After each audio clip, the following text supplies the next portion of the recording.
Prêmio Vladimir Herzog é único porque transcende o jornalismo. É um grito da sociedade civil para chamar a atenção sobre os direitos humanos no Brasil. E, infelizmente, há muitas violações que nos compelem a gritar. A edição deste ano do Prêmio Vladimir Herzog teve mais inscritos do que nunca. E esse recorde coincide com o crescimento dos assassinatos em São Paulo. Após uma década de declínio continuado, o número de homicídios vem aumentando desde maio. Já são mais de 3.000 vítimas em 2012. Várias reportagens ligam essa recidiva da violência com a guerra entre crime organizado e polícia militar, entre o PCC e a Rota, a tropa de elite da PM paulista. Nessa guerra, policiais têm sido assassinados em número crescente. E a seus assassinatos têm se seguido execuções de jovens na periferia, quase sempre por matadores encapuzados. Os moradores mais pobres do estado e da cidade de São Paulo se veem espremidos nessa espiral de crime e vingança. São submetidos a toques de recolher por ambos os lados. E quem não obedece corre o risco de engrossar as estatísticas de violência. Um dos cronistas desta guerra particular entre bandidos e policiais foi forçado a se exilar, como nos tempos da ditadura. O repórter André Caramante teve que se afastar da redação do jornal Folha de São Paulo por ter feito o seu trabalho.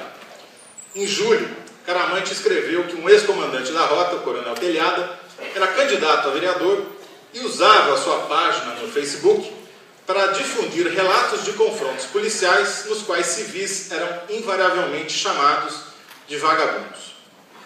O candidato aproveitou a reportagem para fazer campanha.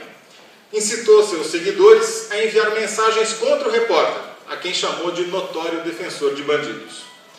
As mensagens se transformaram em ofensas, as ofensas viraram ameaças de morte e as ameaças de morte se estenderam à família do repórter. Personagens de outras matérias em que Caramante denunciara grupos de extermínio viram uma oportunidade para ajustar contas com o jornalista. O risco ficou alto demais. O repórter que cumpriu sua função foi obrigado a se exilar. O Coronel Telhada recebeu 89.000 votos e virou vereador.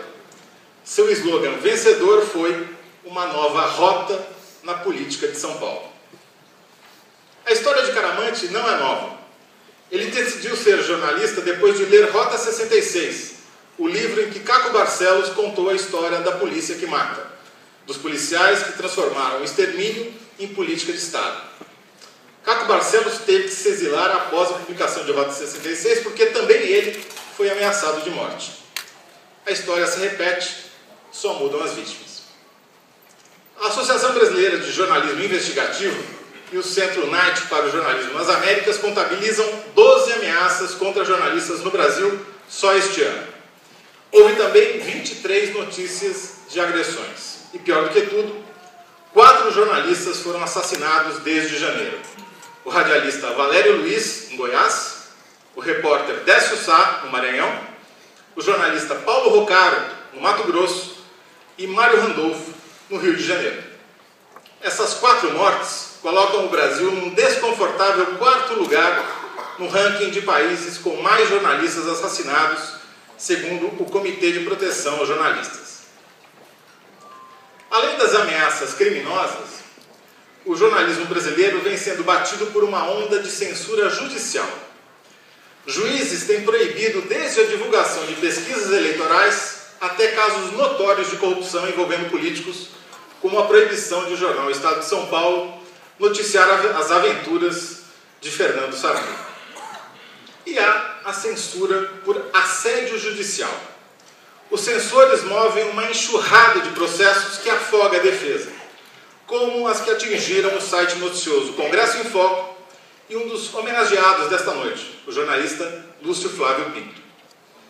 Por todos esses motivos, a comissão organizadora decidiu que o tema da categoria especial da próxima edição do Prêmio Vladimir Herzog será violências e agressões físicas e morais contra jornalistas e contra o direito à informação.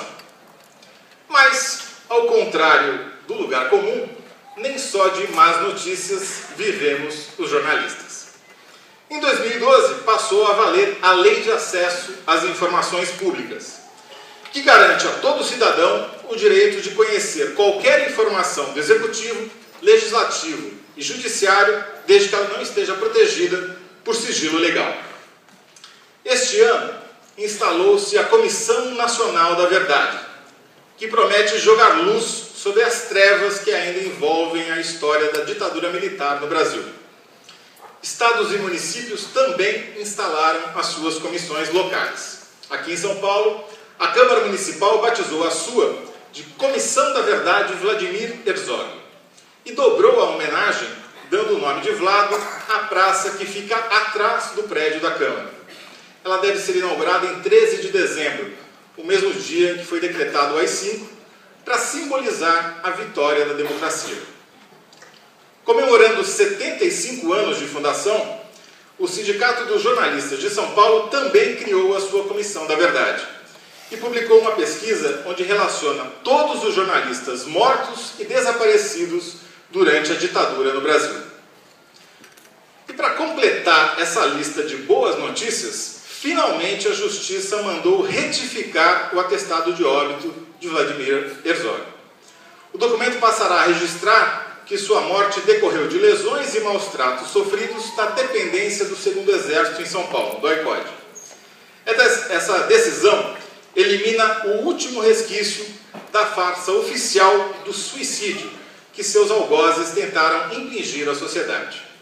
É mais um motivo para comemorar os 75 anos que Vlado completaria em 2012.